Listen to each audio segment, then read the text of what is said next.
2024 के लिए पूरी तरह से कमर कस चुकी बीजेपी अब अपना एजेंडा तैयार करने वाली है। आज दिल्ली में 24 के एजेंडे को लेकर बीजेपी राष्ट्रीय परिषद की 2 दिनों की बैठक होने वाली है, जिसमें पीएम मोदी भी शामिल होंगे। इस बैठक में 11,500 सदस्य भाग लेंगे, जिनमें निर्वाचित पंचायत प्रमुखों से लेकर जिला अध्यक्षों और केंद्रीय मंत्रियों सहित पार्टी के कई नेता होंगे। पार्टी अध्यक्ष जेपी नड्डा बैठक का उद्घाटन करेंगे। बैठक के दूसरे दिन यानी कल पीएम मोदी समापन सत्र को संबोधित करेंगे। ऐसी संभावना जताई जा रही है कि प्रधानमंत्री अपने संबोधन के जरिए पार्टी के चुनावी अभियान की व्यापक रूपरेखा सामने रखेंगे और लोकसभा चुनाव में 370 सीटें जीतने के अपने लक्ष्य को हासिल करने के लिए उन्हें पूरी ताकत झोंक देने के लिए प्रेरित करेंगे। बैठक में पार्टी के प्रमुख नेताओं के भाषणों और प्रस्तावों में उठने की संभावना है, जिनमें अयोध्या में बन रहा भव्य राम मंदिर, 5 ट्रिलियन इकोनॉमी जैसे मुद्दे शामिल होंगे।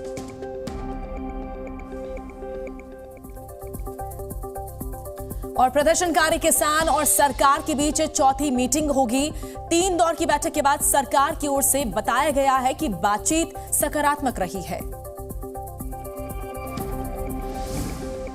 आंदोलन को खत्म करने के लिए किसानों और केंद्र सरकार के बीच लगातार बैठकों का दौर जारी है। किसान नेताओं और सरकार के बीच चौथे दौर की वार्ता होगी।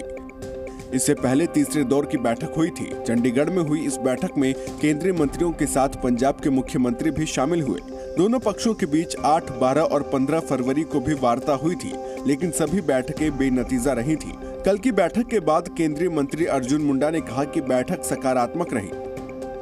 अच्छे माहौल में बातचीत हुई है और बातचीत का क्रम जारी है। शांतिपूर्ण ढंग से यदि हम बातचीत को आगे बढ़ाएंगे तो स्वाभाविक रूप से समाधान के रास्ते पर हम पहुंचेंगे। आज किसानों ने बीजेपी के 3 बड़े नेताओं जिनमें कैप्टन अमरिंदर सिंह, सुनील जाखड़ और केवल सिंह ढिल्लों के आवास का घेराव करने का फैसला किया है। साथ ही 2 दिनों तक पंजाब के सभी टोल प्लाजा को भी फ्री करने का ऐलान हुआ है। उधर किसानों पर अत्याचार पर चर्चा के लिए आज मुजफ्फरनगर में महापंचायत भी होने जा रही है।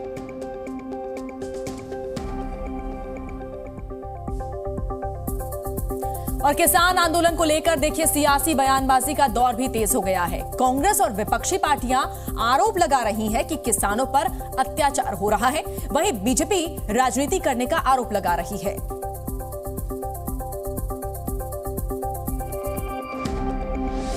एक तरफ किसान और सरकार के बीच बैठक चल रही है, दूसरी ओर राजनीति भी जोर शोर से चल रही है। कांग्रेस ने ऐलान किया है कि वो एमएसपी की कानूनी गारंटी देगी। कांग्रेस अध्यक्ष ने कहा कि किसानों के आंदोलन के साथ उनकी पार्टी खड़ी है। कांग्रेस ने एमएसपी की लीगल गारंटी की बात हमने परसों छत्तीसगढ़ में मैं और राहुल गांधी जी ने डिक्लेयर किया। वहीं सरकार की ओर से केंद्रीय मंत्री अर्जुन मुंडा ने कहा कि उन्होंने किसानों की बात सुनी है, हम उस पर चर्चा जारी रखेंगे। कांग्रेस आंदोलन के जरिए राजनीतिक लाभ लेने की कोशिश कर रही है। कांग्रेस यदि इसे राजनीतिक दृष्टि से देख रही है तो मैं यही कहूँगा कि जब उनकी सरकार थी तो उस समय में इन सारे विषयों पर उन्होंने क्यों निर्णय नहीं लिया जो आज वो इस तरह की बातों को कहने के लिए राजनीतिक लाभ लेने की कोशिश कर रही है। तो किसानों के प्रदर्शन की वजह से देखिए दिल्ली एनसीआर के लोगों को भारी परेशानी का सामना भी करना पड़ रहा है। किसानों के प्रदर्शन का असर दिल्ली एनसीआर में देखा जा रहा है। सीमाओं पर बैरिकेडिंग की वजह से हर दिन लोगों को जाम से 2-4 होना पड़ रहा है। सिंघू बॉर्डर पर सीमेंट के बैरियर लगाए गए हैं, जिसके साथ ही कंटीले तार लगाए गए हैं और यहाँ हर वक्त पुलिस की भारी मौजूदगी रहती है।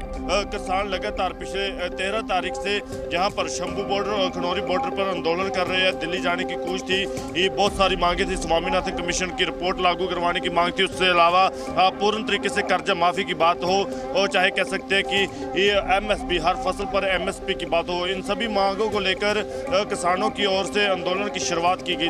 साथ ही ड्रोन के जरिए ऊपर से नजर रखी जा रही है। दिल्ली की सीमाओं पर भारी संख्या में पुलिस बल की तैनाती की गई है। शंभू बॉर्डर पर एक पुलिस अधिकारी की मौत हो गई। बताया जा रहा है कि जीआरपी हरियाणा पुलिस में तैनात हीरालाल को तबियत बिगड़ने पर 13 फरवरी को अस्पताल में भर्ती कराया गया था, लेकिन इलाज के दौरान शुक्रवार को उनका निधन हो गया। और और 24 की जोर आजमाइश के लिए बिहार के किशनगंज पहुंचे असदुद्दीन ओवैसी ने जमकर सियासी हमले किए। उनके निशाने पर पीएम मोदी और बिहार के मुख्यमंत्री नीतीश कुमार रहे। बिहार के सीमांचल में रैली कर एआईएमआईएम चीफ असदुद्दीन ओवैसी ने हुंकार भरी। इस दौरान उन्होंने पीएम मोदी को टारगेट किया तो वहीं नीतीश और तेजस्वी पर भी जुबानी हमले किए। ओवैसी ने कहा कि देश के प्रधानमंत्री पुजारी बन चुके हैं, देश में नफरत का माहौल बनाया जा रहा है। देश के प्रधानमंत्री तो अब तो बड़े पुजारी भी बन चुके हैं, वो माशाअल्लाह से हर चीज वो कर लेते हैं। वहीं नीतीश कुमार पर हमला करते हुए ओवैसी ने कहा कि वो इतनी बार रंग बदल चुके हैं कि गिरगिट भी शर्मा जाए, वो अब सुबह शाम में भी फर्क नहीं कर पा रहे हैं। नीतीश कुमार, अगर गिरगुट और नीतीश कुमार को शाम में रखा जाए तो गिरगुट कहेगा कि मुझे इससे शर्म आती है। इतना रंग बदलते हैं नीतीश कुमार। अभी अब शाम के 5 बज रहे हैं तो नीतीश कुमार बोलते नहीं सुबह के 5 बज रहे हैं। नहीं मालूम, ऐसा कुछ सुनने में आया। Zee News.